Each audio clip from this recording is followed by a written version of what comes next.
विदुर नीति तीसरा अध्याय। धृतराष्ट्र ने कहा, महाबुद्धे, तुम पुनः धर्म और अर्थ से युक्त बातें कहो। इन्हें सुनकर मुझे तृप्ति नहीं होती। इस विषय में तुम अद्भुत भाषण कर रहे हो। विदुर जी बोले, सब तीर्थों में स्नान और सब प्राणियों के साथ कोमलता का बर्ताव, ये दोनों एक समान हैं, अथवा कोमलता के बर्ताव का विशेष महत्व है। विभो, आप अपने पुत्र कौरव पांडव दोनों के साथ समान रूप से कोमलता का बर्ताव कीजिए। ऐसा करने से इस लोक में महान सुयश प्राप्त करके मरने के पश्चात आप स्वर्गलोक में जाएंगे। पुरुष श्रेष्ठ, इस लोक में जब तक मनुष्य की पावन कीर्ति का गान किया जाता है, तब तक वह स्वर्गलोक में प्रतिष्ठित होता है। इस विषय में उस प्राचीन इतिहास का उदाहरण दिया करते हैं जिसमें केशिनी के लिए सुधन्वा के साथ विरोचन के विवाद का वर्णन है। राजन, एक समय की बात है, केशिनी नाम वाली एक अनुपम सुंदरी कन्या सर्वश्रेष्ठ पति को वर्ण करने की इच्छा से स्वयंवर सभा में उपस्थित हुई। उसी समय दैत्य कुमार विरोचन उसे प्राप्त करने की इच्छा से वहां आया। तब केशिनी ने वहां दैत्यराज से इस प्रकार बातचीत की।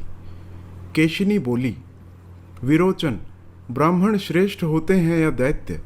यदि ब्राह्मण श्रेष्ठ होते हैं तो सुधन्वा ब्राह्मण ही मेरी शैया पर क्यों बैठे, अर्थात मैं सुधन्वा से विवाह क्यों करूं? विरोचन ने कहा, केशिनी, हम प्रजापति की श्रेष्ठ संतानें हैं, अतः सबसे उत्तम है। यह सारा संसार हम लोगों का ही है। हमारे सामने देवता क्या हैं और ब्राह्मण कौन चीज़ है? केशिनी बोली, विरोचन, इसी जगह हम दोनों प्रतीक्षा करें। कल प्रातःकाल सुधन्वा यहाँ आएगा, फिर मैं तुम दोनों को एकत्र उपस्थित देखूंगी। विरोचन बोला, कल्याणी, तुम जैसा चाहती हो वही करूँगा। भीरु, प्रातःकाल तुम मुझे और सुधन्वा को एक साथ उपस्थित देखोगी। विदुर जी कहते हैं, राजाओं में श्रेष्ठ धृतराष्ट्र, इसके बाद जब रात बीती और सूर्यमंडल का उदय हुआ, उस समय सुधन्वा उस स्थान पर आया जहाँ विरोचन केशिनी के साथ उपस्थित था। भरत श्रेष्ठ, सुधन्वा प्रहलाद कुमार विरोचन और केशिनी के पास आया। ब्राह्मण को आया देख केशिनी उठ खड़ी हुई और उसने उसे आसन, पाद्य और अर्घ्य निवेदन किया। सुधन्वा बोला, प्रहलाद नंदन, मैं तुम्हारे इस सुवर्णमय सुंदर सिंहासन को केवल छू लेता हूँ, तुम्हारे साथ इस पर बैठ नहीं सकता, क्योंकि ऐसा होने से हम दोनों एक समान हो जाएंगे। विरोचन ने कहा, सुधन्वन, तुम्हारे लिए तो पीढ़ा चटाई या कुश का आसन उचित है। तुम मेरे साथ बराबर के आसन पर बैठने योग्य हो ही नहीं। सुधन्वा ने कहा, पिता और पुत्र एक साथ एक आसन पर बैठ सकते हैं। दो ब्राह्मण, दो क्षत्रिय, दो वृद्ध, दो वैश्य और दो शूद्र भी एक साथ बैठ सकते हैं, किंतु दूसरे कोई दो व्यक्ति परस्पर एक साथ नहीं बैठ सकते। तुम्हारे पिता प्रहलाद नीचे बैठकर ही मेरी सेवा किया करते हैं। तुम अभी बालक हो, घर में सुख से पले हो, अतः तुम्हें इन बातों का कुछ भी ज्ञान नहीं है। विरोचन बोला, सुधन्वन, हम असुरों के पास जो कुछ भी सोना, गौ, घोड़ा आदि धन है, उसकी मैं बाजी लगाता हूँ। हम तुम दोनों चलकर जो इस विषय के जानकार हों, उनसे पूछें कि हम दोनों में श्रेष्ठ कौन है। सुधन्वा बोला, विरोचन, सुवर्ण, गाय और घोड़ा तुम्हारे ही पास रहे। हम दोनों प्राणों की बाजी लगाकर जो जानकार हो उनसे पूछें। विरोचन ने कहा, अच्छा, प्राणों की बाजी लगाने के पश्चात हम दोनों कहाँ चलेंगे? मैं न तो देवताओं के पास जा सकता हूँ और न कभी मनुष्यों से ही निर्णय करा सकता हूँ। सुधन्वा बोला, प्राणों की बाजी लग जाने पर हम दोनों तुम्हारे पिता के पास चलेंगे। मुझे विश्वास है कि प्रहलाद अपने बेटे के लिए भी झूठ नहीं बोल सकते हैं। विदुर जी कहते हैं, इस तरह बाजी लगाकर परस्पर क्रुद्ध हो विरोचन और सुधन्वा दोनों उस समय वहां गए जहां प्रहलाद जी थे। प्रहलाद ने मन ही मन कहा, जो कभी भी एक साथ नहीं चले थे, वे ही दोनों, ये सुधन्वा और विरोचन, आज सांप की तरह क्रुद्ध होकर एक ही राह से आते दिखाई देते हैं। फिर प्रहलाद ने विरोचन से कहा, विरोचन, मैं तुमसे पूछता हूँ, क्या सुधन्वा के साथ तुम्हारी मित्रता हो गई है? फिर कैसे एक साथ आ रहे हो? पहले तो तुम दोनों कभी एक साथ नहीं चलते थे। विरोचन बोला, पिताजी, सुधन्वा के साथ मेरी मित्रता नहीं हुई है। हम दोनों प्राणों की बाजी लगाकर आ रहे हैं। मैं आपसे यथार्थ बात पूछता हूँ, मेरे प्रश्न का झूठा उत्तर न दीजिएगा। प्रहलाद ने कहा, सेवकों, सुधन्वा के लिए जल और मधुपर्क लाओ। फिर सुधन्वा से कहा, ब्रह्मन, तुम मेरे पूजनीय अतिथि हो। मैंने तुम्हारे लिए सफ़ेद गौ खूब मोटी ताजी कर रखी है। सुधन्वा बोला, प्रहलाद, जल और मधुपर्क तो मुझे मार्ग में ही मिल गया है। तुम तो जो मैं पूछ रहा हूँ उस प्रश्न का ठीक ठीक उत्तर दो। क्या ब्राह्मण श्रेष्ठ है अथवा विरोचन? प्रहलाद बोले, ब्रह्मन, मेरे एक ही पुत्र है और इधर तुम स्वयं उपस्थित हो। भला तुम दोनों के विवाद में मेरे जैसा मनुष्य कैसे निर्णय दे सकता है? सुधन्वा बोला, मतिमन, तुम्हारे पास गौ तथा दूसरा जो कुछ भी प्रिय धन हो वह सब अपने औरस पुत्र विरोचन को दे दो, परंतु हम दोनों के विवाद में तो तुम्हें ठीक ठीक उत्तर देना ही चाहिए। प्रहलाद ने कहा, सुधन्वन, अब मैं तुमसे यह बात पूछता हूँ, जो सत्य न बोले अथवा असत्य निर्णय करे, ऐसे दुष्ट वक्ता की क्या स्थिति होती है? सुधन्वा बोला, सौत वाली स्त्री, जुए में हारे हुए जुआरी और भार ढोने से व्यथित शरीर वाले मनुष्य की रात में जो स्थिति होती है, वही स्थिति उल्टा न्याय देने वाले वक्ता की भी होती है। जो झूठा निर्णय देता है वह राजा नगर में कैद होकर बाहरी दरवाजे पर भूख का कष्ट उठाता हुआ बहुत से शत्रुओं को देखता है। पशु के लिए झूठ बोलने से 5 पीढ़ियों को, गौ के लिए झूठ बोलने पर 10 पीढ़ियों को, घोड़े के लिए असत्य भाषण करने पर 100 पीढ़ियों को और मनुष्य के लिए झूठ बोलने पर 1000 पीढ़ियों को मनुष्य नरक में ढकेलता है। सोने के लिए झूठ बोलने वाला भूत और भविष्य सभी पीढ़ियों को नरक में गिराता है। पृथ्वी तथा स्त्री के लिए झूठ कहने वाला तो अपना सर्वनाश ही कर लेता है। इसीलिए तुम भूमि या स्त्री के लिए कभी झूठ न बोलना।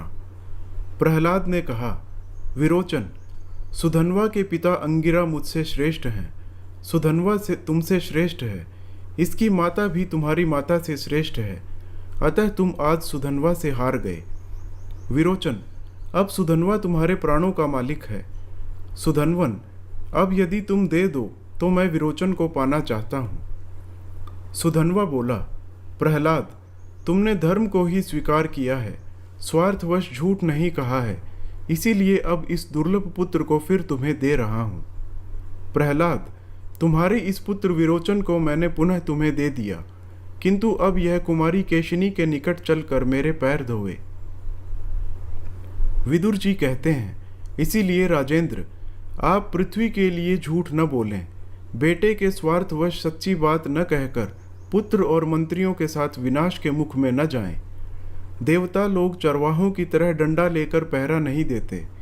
वे जिसकी रक्षा करना चाहते हैं उसे उत्तम बुद्धि से युक्त कर देते हैं। मनुष्य जैसे जैसे कल्याण में मन लगाता है वैसे ही वैसे उसके सारे अभीष्ट सिद्ध होते हैं, इसमें तनिक भी संदेह नहीं है। कपटपूर्ण व्यवहार करने वाले मायावी को वेद पापों से मुक्त नहीं करते, किंतु जैसे पंख निकल आने पर चिड़ियों के बच्चे घोंसला छोड़ देते हैं, उसी प्रकार वेद भी अंतकाल में उसे त्याग देते हैं। शराब पीना, कलह, समूह के साथ वैर, पति पत्नी में भेद पैदा करना, कुटुंब वालों में भेद बुद्धि उत्पन्न करना, राजा के साथ द्वेष, स्त्री और पुरुष में विवाद और बुरे रास्ते, ये सब त्याग देने योग्य बताए गए हैं। हस्तरेखा देखने वाला, चोरी करके व्यापार करने वाला, जुआरी, वैद्य, शत्रु, मित्र और नर्तक, इन तीनों को कभी गवाह न बनावे। आदर के साथ अग्निहोत्र, आदर पूर्वक मौन का पालन, आदर पूर्वक स्वाध्याय और आदर के साथ यज्ञ का अनुष्ठान, ये 4 कर्म भय को दूर करने वाले हैं, किंतु वे ही यदि ठीक तरह से संपादित न हों तो भय प्रदान करने वाले होते हैं। घर में आग लगाने वाला, विष देने वाला, जारज संतान की कमाई खाने वाला, सोमरस बेचने वाला, शस्त्र बनाने वाला, चुगली करने वाला, मित्रद्रोही, परस्त्री लंपट, गर्भ की हत्या करने वाला, गुरु श्रीगामी, ब्राह्मण होकर शराब पीने वाला, अधिक तीखे स्वभाव वाला, कौए की तरह काएं काएं करने वाला, नास्तिक, वेद की निंदा करने वाला, ग्राम पुरोहित, व्रात्य क्रूर तथा शक्ति रहते हुए रक्षा के लिए प्रार्थना करने पर भी जो हिंसा करता है, ये सब के सब ब्रह्म हत्यारों के समान हैं। जलती हुई आग से सोने की पहचान होती है, सदाचार से सत्पुरुष की, व्यवहार से साधु की, भय आने पर शूर की, आर्थिक कठिनाई में धीर की और कठिन आपत्ति में शत्रु एवं मित्र की परीक्षा होती है। बुढ़ापा सुंदर रूप को, आशा धीरता को, मृत्यु प्राणों को, दोष देखने की आदत धर्माचरण को, क्रोध लक्ष्मी को, नीच पुरुषों की सेवा सद्भाव को, काम लज्जा को और अभिमान सर्वस्व को नष्ट कर देता है। शुभ कर्मों से लक्ष्मी की उत्पत्ति होती है, प्रगल्भता से वह बढ़ती है, चतुरता से जड़ जमा लेती है और संयम से सुरक्षित रहती है। 8 गुण पुरुष की शोभा बढ़ाते हैं: बुद्धि, कुलीनता, दम, शास्त्र ज्ञान, पराक्रम, बहुत न बोलना, यथाशक्ति दान देना और कृतज्ञ होना। तात, एक गुण ऐसा है जो इन सभी महत्वपूर्ण गुणों पर हठात अधिकार जमा लेता है। जिस समय राजा किसी मनुष्य का सत्कार करता है, उस समय उसका यह एक ही गुण सभी गुणों से बढ़कर शोभा पाता है। राजन, मनुष्य लोक में ये 8 गुण स्वर्ग लोक का दर्शन कराने वाले हैं। इनमें से 4 तो संतों के साथ नित्य संबद्ध हैं, उनमें सदा विद्यमान रहते हैं, और 4 का सज्जन पुरुष अनुसरण करते हैं। यज्ञ, दान, अध्ययन और तप, ये 4 सज्जनों के साथ नित्य संबंध हैं और इंद्रिय निग्रह, सत्य, सरलता तथा कोमलता, इन चारों का संत लोग अनुसरण करते हैं। यज्ञ, अध्ययन, दान, तप, सत्य, क्षमा, दया और अलोभ, ये धर्म के 8 प्रकार के मार्ग बताए गए हैं। इनमें से पहले चारों का तो दंभ के लिए भी सेवन किया जा सकता है, परंतु अंतिम 4 जो महात्मा नहीं हैं, उनमें नहीं रह सकते। जिस सभा में बड़े बूढ़े नहीं, वह सभा नहीं। जो धर्म की बात न कहे, वे बूढ़े नहीं। जिनमें सत्य नहीं, वह धर्म नहीं, और जो कपट से पूर्ण हो, वह सत्य नहीं है। सत्य, विनय का भाव, शास्त्र ज्ञान, विद्या, कुलीनता, शील, बल, धन, शूरता और चमत्कार पूर्ण बात करना, ये 10 स्वर्ग के साधन हैं। पाप कीर्ति वाला मनुष्य पापाचरण करता हुआ पाप रूप फल को ही प्राप्त करता है, और पुण्यकर्मा मनुष्य पुण्य करता हुआ अत्यंत पुण्य फल का ही उपभोग करता है। इसीलिए प्रशंसित व्रत का आचरण करने वाले पुरुष को पाप नहीं करना चाहिए, क्योंकि बारंबार किया हुआ पाप बुद्धि को नष्ट कर देता है। जिसकी बुद्धि नष्ट हो जाती है, वह मनुष्य सदा पाप ही करता रहता है। इसी प्रकार बारंबार किया हुआ पुण्य बुद्धि को बढ़ाता है। जिसकी बुद्धि बढ़ जाती है, वह मनुष्य सदा पुण्य ही करता है। इस प्रकार पुण्यकर्मा मनुष्य पुण्य करता हुआ पुण्यलोक को ही जाता है। इसीलिए मनुष्य को चाहिए कि वह सदा एकाग्रचित्त होकर पुण्य का ही सेवन करे। गुणों में दोष देखने वाला, मर्म पर आघात करने वाला, निर्दयी, शत्रुता करने वाला और शठ मनुष्य पाप का आचरण करता हुआ शीघ्र ही महान कष्ट को प्राप्त होता है। दोष दृष्टि से रहित शुद्ध बुद्धि वाला पुरुष सदा शुभ कर्मों का अनुष्ठान करता हुआ महान सुख को प्राप्त होता है और सर्वत्र उसका सम्मान होता है। जो बुद्धिमान पुरुषों में सद्बुद्धि प्राप्त करता है, वही पंडित है, क्योंकि बुद्धिमान पुरुष ही धर्म और अर्थ को प्राप्त कर अनायास ही अपनी उन्नति करने में समर्थ होता है। दिन भर वे ही वह कार्य कर लें जिससे रात में सुख से रह सकें। 8 महीनों में वह कार्य कर लें जिससे वर्ष के 4 महीने सुख से व्यतीत कर सकें। पहली अवस्था में वह काम करे जिससे वृद्धावस्था में सुखपूर्वक रह सके, और जीवन भर वह कार्य करे जिससे मरने के बाद भी सुख से रह सके। सज्जन पुरुष पच जाने पर अन्न की, निष्कलंक जवानी बीत जाने पर स्त्री की, संग्राम जीत लेने पर शूर की और तत्वज्ञान प्राप्त हो जाने पर तपस्वी की प्रशंसा करते हैं। अधर्म से प्राप्त हुए धन के द्वारा जो दोष छिपाया जाता है वह तो छिपता नहीं, उससे भिन्न और नया दोष प्रकट हो जाता है। अपने मन और इंद्रियों को वश में करने वाले शिष्यों के शासक गुरु हैं, दुष्टों के शासक राजा हैं और छिपे छिपे पाप करने वालों के शासक सूर्यपुत्र यमराज हैं। ऋषि, नदी, महात्माओं के कुल तथा स्त्रियों के दुष्चरित्र का मूल नहीं जाना जा सकता। राजन, ब्राह्मणों की सेवा पूजा में संलग्न रहने वाला, दाता, कुटुंबी जनों के प्रति कोमलता का बर्ताव करने वाला और शीलवान राजा चिरकाल तक पृथ्वी का पालन करता है। शूर, विद्वान और सेवा धर्म को जानने वाले ये 3 प्रकार के मनुष्य पृथ्वी से सुवर्ण रूपी पुष्प का संचय करते हैं। बुद्धि से विचार कर किए हुए कर्म श्रेष्ठ होते हैं। बाहुबल से किए जाने वाले कर्म मध्य श्रेणी के हैं। जंघा से होने वाले कार्य अधम हैं और भार ढोने का काम महान अधम है। राजन, अब आप दुर्योधन, शकुनी, मूर्ख दुशासन तथा कर्ण पर राज्य का भार रखकर उन्नति कैसे चाहते हैं? भरत श्रेष्ठ, पांडव तो सभी उत्तम गुणों से संपन्न हैं और आपसे पिता का सा भाव रखकर बात करते हैं। आप भी उन पर पुत्र भाव रखकर उचित बर्ताव कीजिए।